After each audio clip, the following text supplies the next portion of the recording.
All right. So, wanted to kind of talk about some guesses on where I think the next expansion for PoET is going. I think people are kind of heading in a different direction and aren't really focusing on some of the lore pieces that are part of these trailers.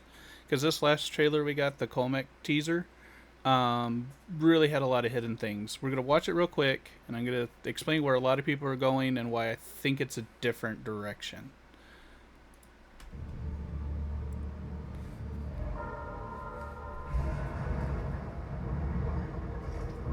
In the light, So, in the light, we burn.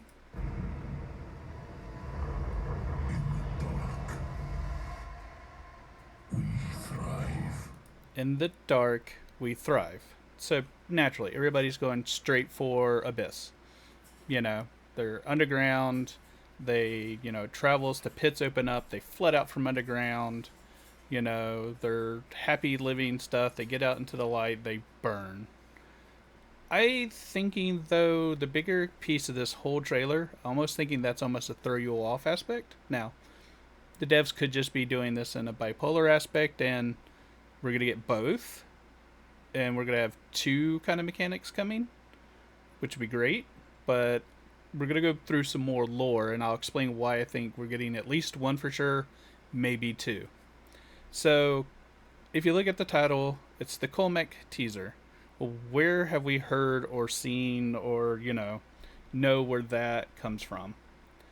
Well, the most obvious place is, in PoE 1, we have the Kana Colmec, which is part of the Katarina series. She drops this item. It's part of the whole Jun backstory lore with the Akara and the Jin. And obviously, we already know we have Jins because we're using the details over of that to get our ascendancies. So let's look at Jun's lore a little bit and see how this might match up to this trailer. So if we kind of come in here and just look at Jun's secret. Exile, I fear have not been entirely honest with you. This dusty pit was once the Forbidden Vault. Wait a minute. Forbidden Vault? Could this be the Forbidden Vault, maybe? I'm thinking that looks like a Forbidden Vault if you ask me. So maybe this is the new Forbidden Vault and we have found it. What do we know also about the Jun? Well, let's continue on. Um, basically, it was a dusty pit, was once the Forbidden Vault, and Jun was its guardian. That you've not heard of it is not surprising. It was kept in absolute secrecy, darkness, for countless generations, known only to my Akara, which again, we have strong themes throughout all of PoE2 around the Akara. The Order of the Jinn. I'm not going to keep repeating it, but again, super tied into the current lore line that we're in. Feels so strange to tell someone. To speak so plainly would have been a sin of the highest order, punishable by death. Seems so harsh to an outsider like yourself, but you do not know the importance of what we did. Okay. And then, of course, we get some more detail on the hidden vault. My Akara, my people, were long ago tasked with protecting the people of Rayclass from themselves. Many artifacts of great power exist. So I want to come back to this in just a minute here and talk about that. But I want to watch the other trailer that we have, the initial, immediate, the first trailer we got. This weapon is our only chance to save humanity.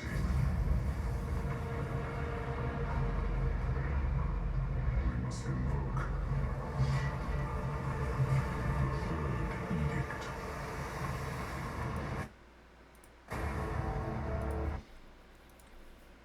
So we basically have Sin talking about a super powerful artifact that they have.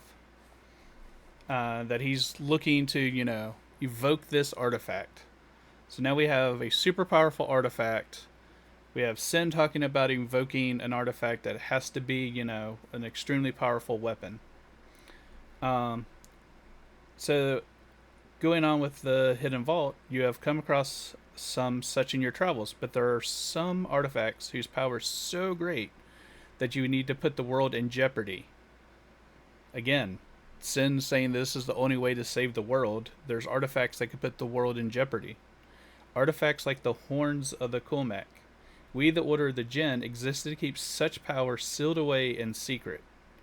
Better that the world forget that it and we exist than fight for control of a power that we have no hope of controlling. So, really kind of thinking about this from, that perspective. Um, there's a little bit more detail here. So let's keep going into the Order of the Jinn. You've not heard of us because we were never meant to hear of us. I say us in truth, it was just me left. We came from all walks of life, but we were all orphans, taken and raised in by the Order, and taught never to speak in order of punishment of death. So, it sounds harsh, I understand, but it was such the importance of our duty in solitude. For hundreds, maybe thousands of years, we remained secret, again, in the dark, until Janus Parandus, that imbecile, he sold us out, reaching for the last vestiges of his ancestral glory. He basically destroyed the entire order of the Jinn. Okay, in the light, they burn. Their civilization, their whole order burned to the ground because he made their order known. Just like his great grandfather Chichis, he may have doomed us all. So their entire order of the Jinn burned to the ground when they became out in the light. But when they were in the darkness, behind the scenes, hidden, they thrived and did what they needed to do to protect the world. So, are we thinking Abyss, or are we talking about the lore? So, we kind of know about the Horns of Kolmak. We were only taught what was passed down for generations. We believe the horns to be the ultimate tool of life and death, capable of siping the very breath of life from any living beings or things. We don't know where it came from. Perhaps the remains of a powerful, long dead animal. Perhaps a creation of the gods themselves. Regardless of the province, I believe the horns are what have given the immortal Syndicate their miraculous ability to return from the dead unscathed. So, we're kind of borderlining this whole cataclysm, hiding, rebirth, regeneration aspects. So, I'm thinking we're basically getting Syndicate, but there's also a few other things that I want to point out that's still even on this page here.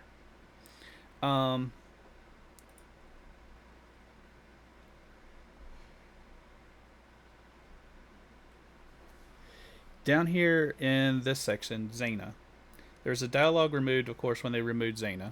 We also know that Zaina's now kind of trickled back into PoE lore as, the kind of main new protagonist as we're chasing her memories in PoE 1. She says this line down here, or used to, in her dialogue options. The rules of my Akara. So we now know that Zaina's Akara. The rules of my Akara forbid women ever feeling the touch of a man. No families, no loose lips, no loose ends. But it makes no mention of two women. When our jobs are done at last, I believe I would like a stronger bond with her. Perhaps we could find some orphans of our own to take in. So Zaina kind of mentions this whole, forbidden love kind of thing, almost like Jedi Order structure within the Akara. So where do we kind of run into this storyline before in PoE 2?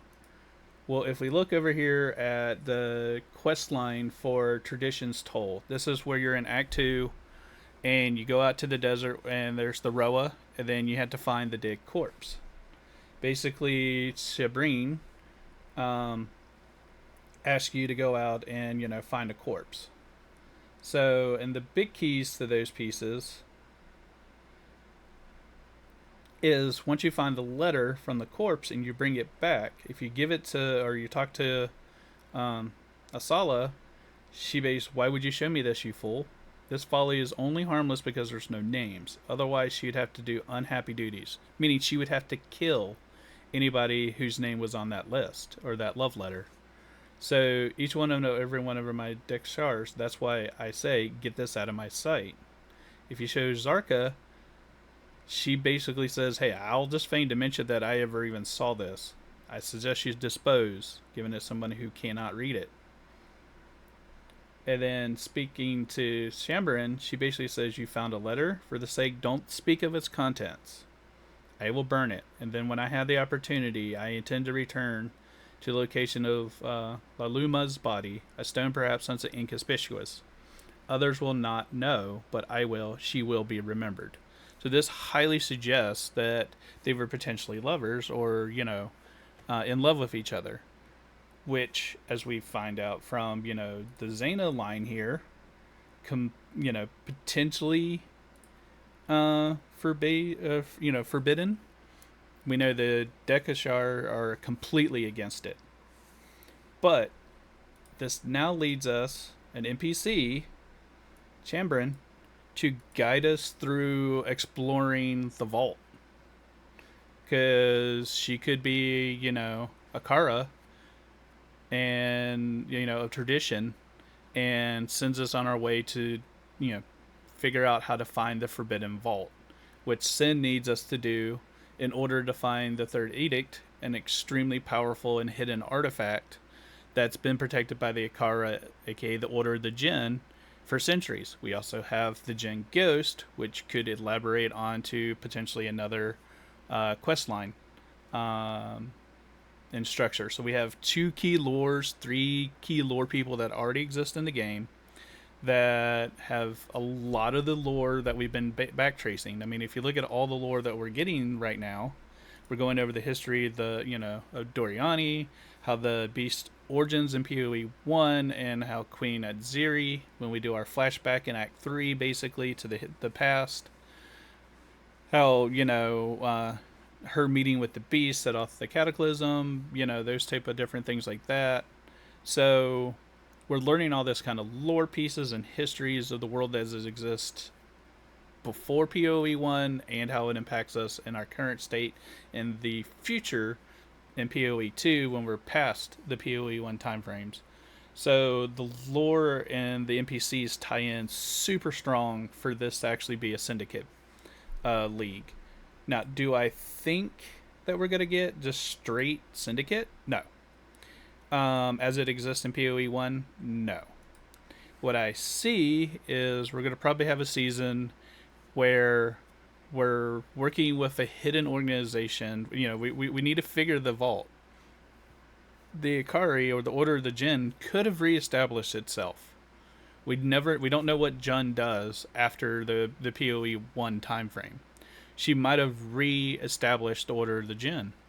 And, Sabrin is a person who is part of that order. Or maybe Sabrin is a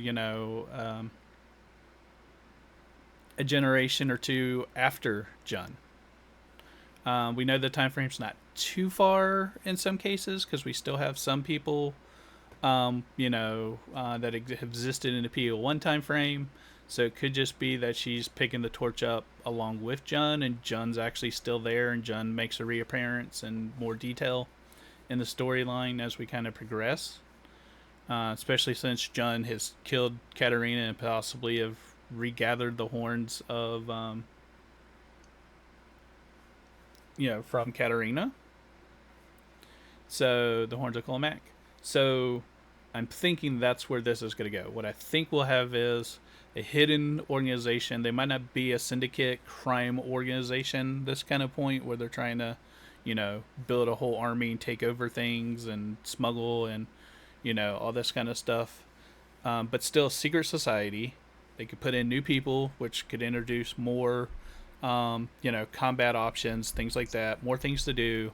Return of Veiled mods on weapons and items.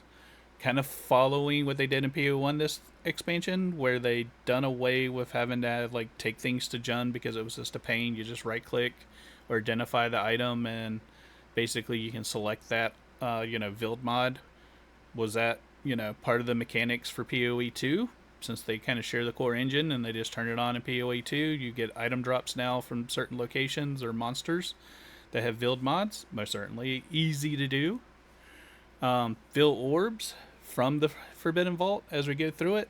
Forbidden Vault also makes a great opportunity to add a new ascending path, to give us a third option for ascending, and with the potential to drop veiled orbs, which then expands crafting options, which are still pretty slim in PoE2 because there's just not a whole lot of ways to really kind of, directionally craft in PoE2. It's more of just slam and hope you're lucky. There's a few items, but it's still slam and hope you get lucky crafting, um, and not much guided. So I think we're going to get a Syndicate primary component. Now, could they sneak Abyss in and surprise us all? Absolutely. But really, it's with all the lore that they've dropped in just the two trailers that are 2 minutes long. Um, I'm really thinking it's going to end up being a Syndicate League with the lore tie-ins. So, wanted to get my thoughts out there, just kind of present them out to the community, kind of remind everybody about a lot of this lore that it exists, how it exists, and the way it is, especially from the whole Jun series, because it lines up so well with our current spot in lore and timeline of the game, that it would make the most sense. It also gives them a good crafting expansion option, which is needed. Where Abyss can and can't. I mean, you could throw, Abyss Jewels into the mix, which would kind of be interesting, but that's going to be an interesting way. They're got to be really careful on doing that. So I think we could get both, but I think it's going to end up being Syndicate. Let me know what you think in the comments, and talk to you guys later.